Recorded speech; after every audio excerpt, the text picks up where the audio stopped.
We all love iPhone, iPod, or even MacBook Pro. Oh, I personally love MacBook Pro. I've been using it for so many years. But have you ever thought what it takes to actually make them? Well, I'm not exaggerating. It's more than what you think. Who is the #1 manufacturer of Apple? Do you know? Probably you know. It's actually the Foxconn.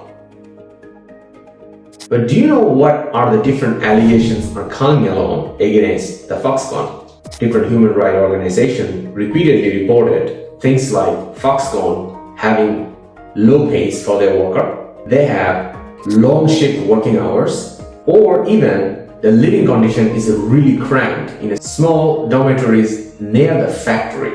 So now, let's process this one together. Some incidents, including some suicide case of the worker, created the global outrage, including about the factor like human rights and the worker rights.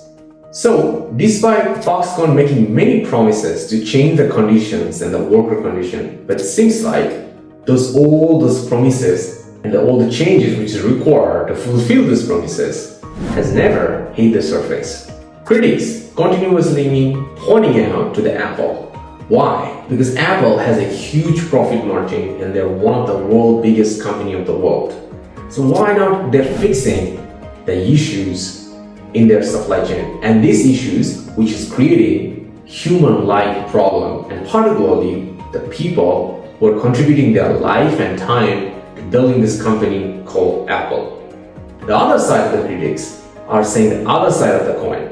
So their point is about these people, yes, working at low pace, but these jobs are really critical for them because this is the job is going to helping them right now to put the food into the table. For some reason, Apple laid off those people or Foxconn fired those employees. What will happen to them? They would probably have no other jobs to continue their life, pace, and so on. So what is in it for the consumers? Well, Apple has a long list of followers and fans. So Apple also have a customer advocacy group as well too. So customer advocacy group continuously demanding more transparency and accountability from Apple and from its suppliers. But have you noticed any changes, any updates? Let me know in the comment section. So what can we really learn from it? Even such a big organization, such a successful organization like Apple, and having such kind of allegations and incidents. So those are the 3 things I'm learning from these situations. So #1, solve the problem before it gets really big. And to solve the problem is about conducting regular audit and inspection. Well, that is not really hard and very complicated thing.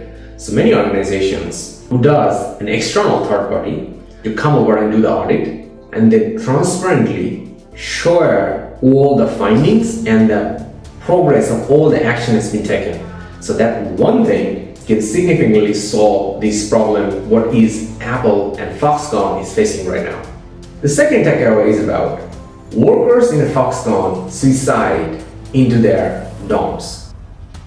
Well, many people would say this one, they probably died because of their own personal matter.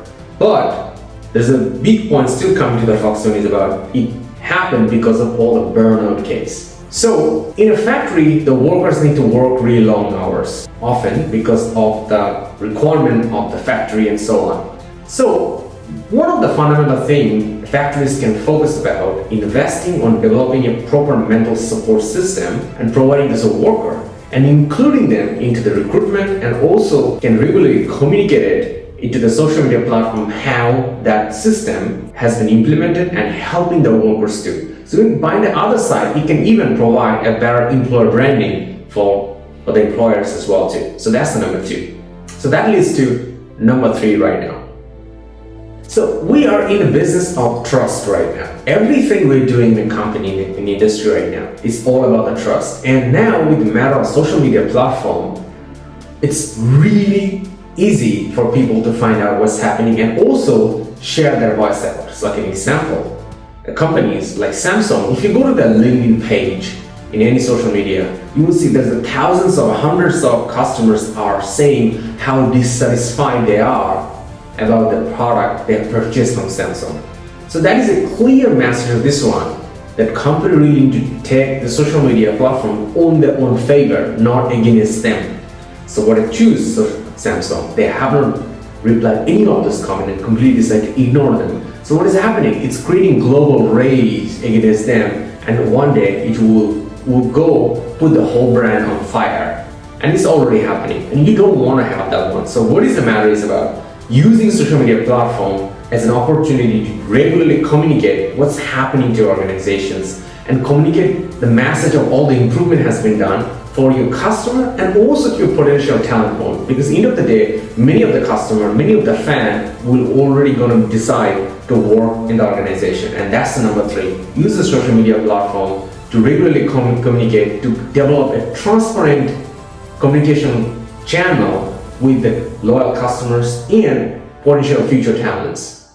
We love gadgets, but our gadgets doesn't have to come with the cost of human lives. As a customer, as a business leader, we always have the right and power to demand the ethical practices. You want to hear more case studies like this so you can understand and apply in your own career and life? So don't forget to subscribe right now, and I'll see you in the next video. Next week, we have some exciting plans, so don't forget to subscribe so you don't miss it out.